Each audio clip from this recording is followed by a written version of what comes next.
नेत्र हे भुवन भास्कर नमो नमो। हे सृष्टि के सिरजनहार दिवाकर नमो नमो। हे सूर्य प्रभाकर नमो नमो। आदित्य विभाकर नमो नमो। हे भानुतिमिरहर नमो नमो। हे रवि भुवनेश्वर नमो नमो।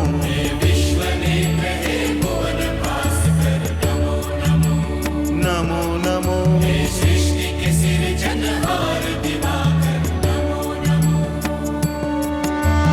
ओम सूर्याय नमो नमः। ओम सूर्याय नमो नमः। ओम सूर्याय नमो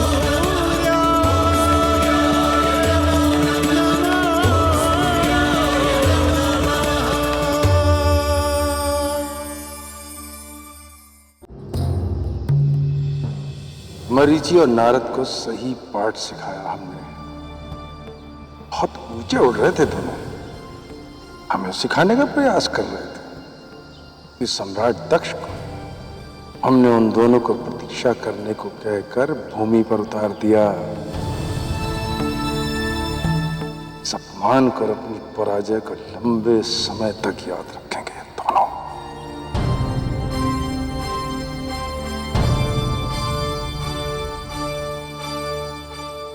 चलो। प्रजापति दक्ष पर हमारी शिक्षा का कोई प्रभाव नहीं पड़ा है। वे हमारे प्रस्ताव पर विचार करने गए भी नहीं। क्या हमारे प्रस्ताव पर विचार करने नहीं गए? किंतु कहा तो यही था। कहा अवश्य, किंतु सत्य तो ये है कि उन्हें हमारे प्रस्ताव पर विचार करने के लिए समय की आवश्यकता ही नहीं थी। उन्होंने तो अपने अभिमान की तुष्टि के लिए हमसे समय मांगा था,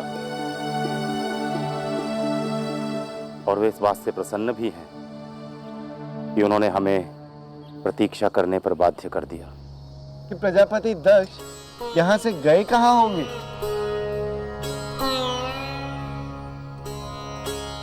दुख की बात है देव ऋषि कि प्रजापति दक्ष का इस संसार में अब एक ही मित्र है, शुक्राचार्य। और शुक्राचार्य तो स्वयं ही देव शक्तियों में अपना विश्वास खो चुके हैं, किंतु वो जैसे भी हैं प्रजापति दक्ष का एकमात्र सहारा है। महर्षि भृगु,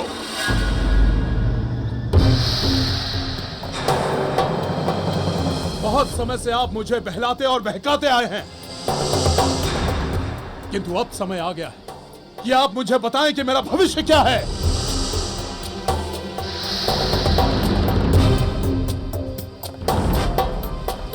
शुक्राचार्य, आपका इस प्रकार आक्रोश में मेरे आश्रम में आना और मुझसे इस प्रकार से बात करने का कारण मैं समझ चुका। कारण तो स्पष्ट है। जब सूर्यदेव ने मुझे श्राप दिया था तब उन्होंने कहा था कि मैं दैत्य गुरु बनूंगा, और साथ ही भृगु पुत्र भी कहा था। तो अब मैं जानना चाहता हूं कि मेरे प्रारब्ध का यह लेख पूरा कब होगा। शुक्राचार्य, दैत्य गुरु के पद के लिए आपके अभिषेक में अभी समय है, किंतु लगता है दैत्यों का दैतव्य आपके सर पर अभी से सवार है, इसलिए आप इस प्रकार का आचरण कर रहे हैं। महर्षि, अब मेरे आचरण की बात कर रहे हैं? भूल गए आप कि स्वयं आप कितने लंबे समय से मेरे साथ शत्रुतापूर्ण व्यवहार कर रहे हैं। इसीलिए आप जानबूझकर मेरी इच्छा के विरुद्ध मुझे महाशक्तियों के सम्मेलन में लेके गए और वहां श्रापित और अपमानित करवाया आपने। लगता है दैत्य गुरु के संदर्भ में सुनकर आप उत्तेजित हो गए, किंतु शुक्राचार्य, आपको चाहिए कि आप इस संबोधन को सुनने का अभ्यास कर लें, क्योंकि भविष्य में संसार आपको इसी नाम से पुकारने वाला है। महर्षि, आप बार बार भविष्य की बातें करते रहते हैं, किंतु यदि आप सचमुच में भविष्य देख सकते हैं तो मुझे यह बताइए कि वो भविष्य कब आएगा जब पाताल के दैत्यों को जागृत करके मैं सूर्य के विरुद्ध अपना प्रतिशोध ले सकूंगा।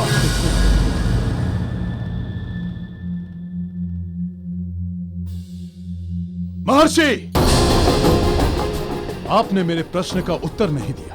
उपकार करने वालों से प्रतिशोध की भावना रखने वाले व्यक्तियों से हम कोई संबंध नहीं रखना चाहते। उपकार? क्या उपकार किया है सूर्यदेव ने मुझ पर? याद कीजिए, जब आपकी बातों से शुद्ध होकर भगवान सूर्यदेव ने आपको श्राप दिया तो उन्होंने आपको दंडित नहीं किया, अपितु अपने समान स्वतंत्र अधिकार दिए। जिस प्रकार वे संपूर्ण संसार के अधिष्ठाता हैं, ठीक उसी प्रकार उन्होंने आपको पृथ्वीलोक और समस्त दैत्य और दानों के अधिष्ठाता नियुक्त किया। ये सब तो ठीक है महर्षि, किंतु ये सब संभव तब होगा जब पातालवासी दानव मेरे आदेशों का पालन करने के योग्य होंगे। कब होंगे योग्य? जब आपके परम मित्र दक्ष अपनी कन्याओं का विवाह महर्षि मरीचि के योग बल से उत्पन्न हुए पुत्र कश्यप से करवाएंगे। जब कश्यप और दिति का मिलन होगा तो इस पृथ्वीलोक का सबसे प्रथम दैत्य जन्म लेगा, जिसका अपार तेज और आपकी आहुतियों द्वारा दी गई पुकार अचेत पातालवासी और दैत्य दानवों को जागृत कर देगी और आपके आदेश का वो पालन करने लगेगा। तो इसका अर्थ है कि प्रजापति दक्ष की पुत्रियों का विवाह ऋषि कश्यप से होने पर ही मेरा सपना पूरा हो सकेगा। प्रजापति दक्ष की! प्रजापति दक्ष की! आइए मित्र दक्ष, आपका स्वागत है। मैं आप ही की प्रतीक्षा कर रहा था। हम भी आप ही से मिलने आए थे मित्र। जब आप अपने लोक में नहीं मिले तो हमने अनुमान लगाया कि आप यहां मिलेंगे। आइए एकांत में वार्तालाप करते हैं। चलिए।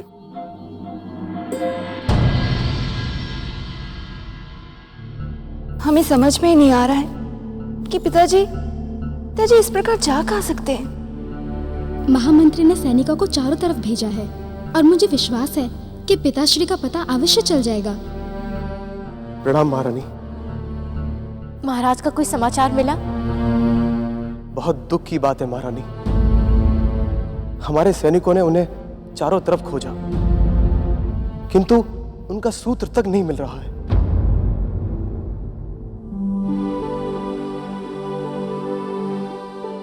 मैंने सैनिकों को फिर से खोजने भेजा है और मुझे विश्वास है कि महाराज वापस आ जाएंगे। धन्यवाद महामंत्री, अगर उनका कोई समाचार मिले तो बताइएगा। जी महारानी।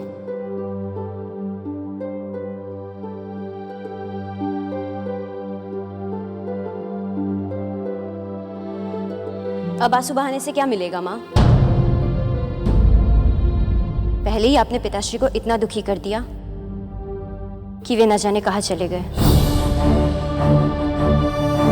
और अब स्वयं ही दुखी हो रही हो।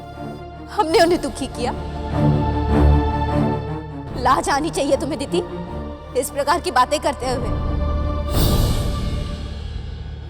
दुखी उन्हें हमने नहीं, तुमने किया है। तुमने उनके सामने एक शर्त रख दी कि ऋषि कश्यप की पटरानी बनना चाहती हो, और वे तुम्हें इतना लाड करते हैं, इतना प्रेम करते हैं कि तुम्हारी इस अनुचित बात को भी मानने के लिए तैयार हो गए। ये सारा झगड़ा तुम्हारे इस दुराग्रह के कारण हुआ है। ये दुराग्रह नहीं, दूरंदेशी है। यदि मैंने अभी ऋषि कश्यप से अपनी इस बात के लिए हामी ना भरवाई तो बाद में मेरी भी दशा आपके जैसी हो जाएगी। पत्नी कम और सेविका अधिक।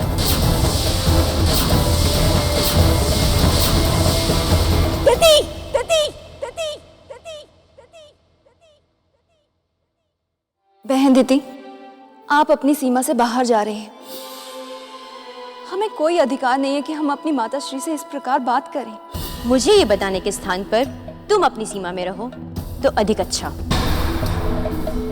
पिताश्री ना जाने कहा है, किस दशा में है, और तुम मुझे शिष्टाचार सिखा रही हो।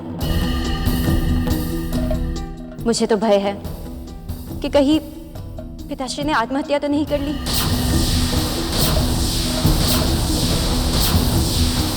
और यदि ऐसा हुआ तो उनकी मृत्यु का पूरा दोष माँ के सर पर होगा।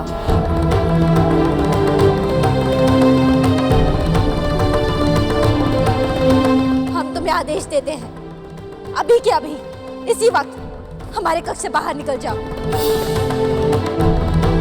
और फिर कभी इस कक्ष में ना आना। आप कौन होती है मुझे ऐसा आदेश देने वाली?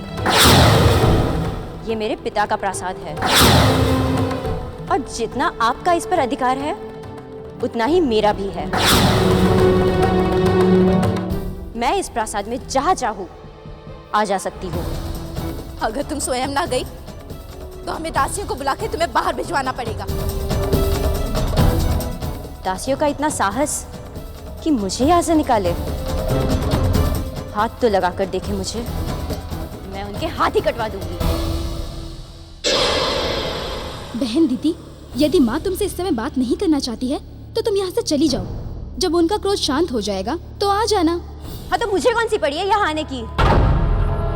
वैसे भी ये कक्ष तो तुम जैसे चाटुकारों का ही सबसे प्रिय है।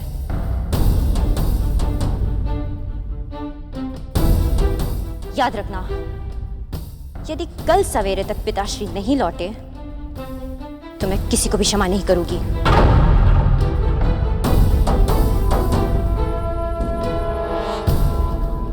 माँ, हमसे अवश्य ही कोई भूल हुई है जो भगवान सविता देव इस प्रकार हमारी परीक्षा ले रहे हैं।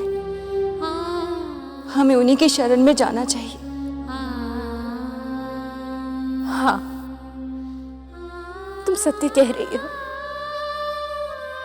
चलो उन्हीं की शरण में चलते हैं।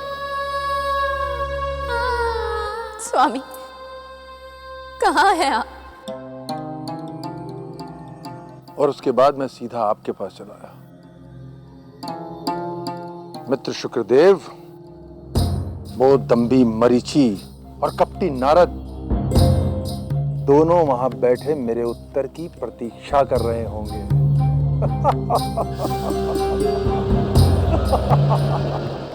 ये तो मूर्ख है, किंतु उसकी पुत्रियों का विवाह ऋषि कश्यप से होना मेरे लिए परम आवश्यक है। ये विवाह होगा तभी तो इसकी पुत्री दीति की कोख से दैत्यों का जन्म होगा और तभी तो मेरी शक्तियां जागृत होंगी। मेरे हित में आवश्यक है कि इस मूर्ख को इस विवाह के लिए तैयार किया जाए। मित्र शुक्रदेव, किस सोच में हैं आप? यही सोच रहा था मित्र कि आपने सदा की भांति कुशलता से काम लिया और आपकी बलबुद्धि के आगे महर्षि मरीचि, देवर्षि नारद और ऋषि कश्यप सभी नतमस्तक हो गए हैं। मित्र, हमें ऐसा अनुभव होता है कि इन ऋषि मुनियों को उनकी सीमा में रखना अति आवश्यक है, अन्यथा वे सर पर चढ़ने लगते हैं। बिल्कुल ठीक कहा आपने मित्र। आपने तो उन्हें उनका स्थान दिखाई दिया है। अब मैं चाहता हूं कि अंगारिका चतुर्थी के दिन आप अपनी कन्याओं का विवाह ऋषि कश्यप के साथ कर ही दें। आप ठीक कह रहे हैं। चलिए मरीचि आश्रम चलते हैं। मेरा इसके साथ वहां जाना ठीक नहीं होगा। न जाने ये वहां पहुंचकर क्या उपद्रव करे।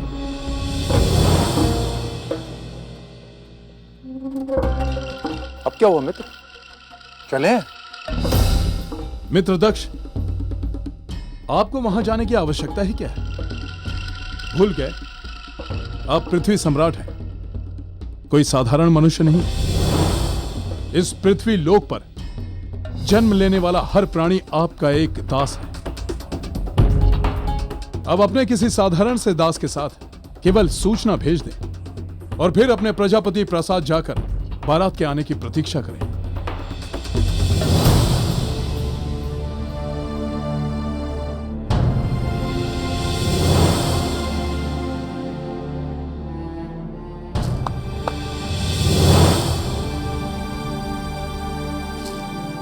महर्षि मरीचि के आश्रम में जाकर उन्हें हमारा संदेश दो कि अंगारिका चतुर्थी को वो बारात लेकर हमारे प्रसाद पर आ जाएं। जाओ। जो आज्ञा महाराज। मित्र शुक्रदेव, हमारी पुत्रियों के विवाह के अवसर पर आप तो हमारे प्रसाद पर आएंगे ना? मित्र दक्ष, ये भी कोई कहने की बात है?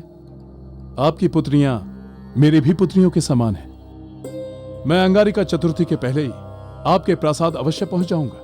ओम सूर्याय नमः। ओम सूर्याय नमः। ओम सूर्याय नमः। ओम सूर्याय नमः। ओम सूर्याय नमः। ओम सूर्याय नमः।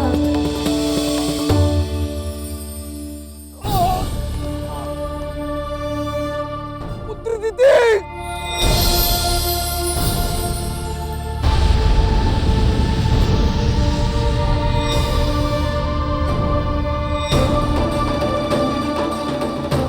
पिताश्री, ये आपको क्या हो गया?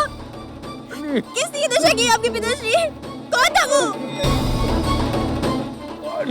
पानी, पानी।